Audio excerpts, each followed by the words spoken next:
Joining me now to discuss the number of, suspicious packages that were shipped to prominent Democrats, Dan Bongino, former Secret Service agent, author of the great book Spygate, The Attempted Sabotage of Donald J. Trump.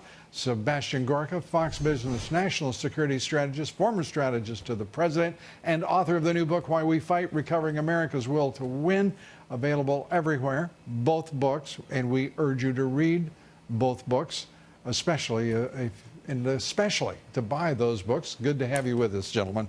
Dan, let me begin with you. I've heard every kind of description today that bombs had been put through the mail, that these were pipe bombs, all of this.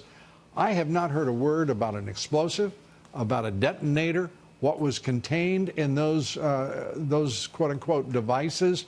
I have seen some of the most just reckless reporting today across the various networks. Your reaction?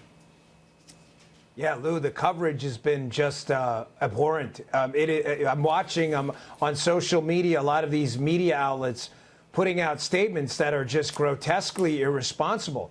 Lou, we have no idea who did this. We have no idea what the motive was.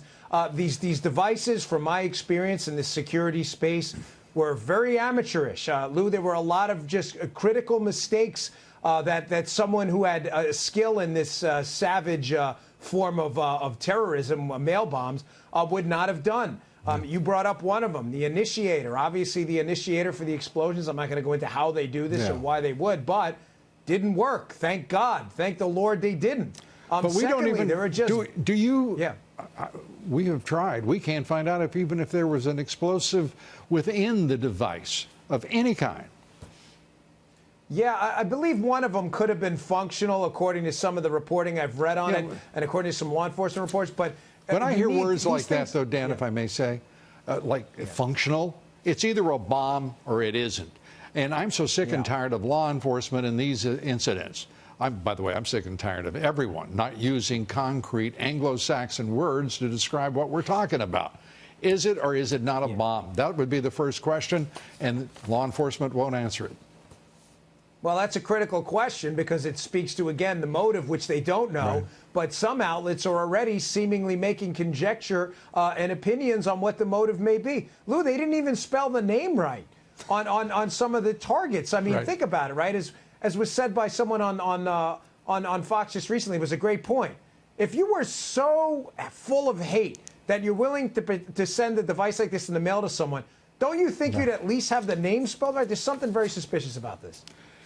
Dr. Gorka, your thoughts about what's going on here? And by the way, most news organizations talked about there may be more bombs out there. What they meant is there is, in point of fact, someone who is carrying out these mailings who is still at large.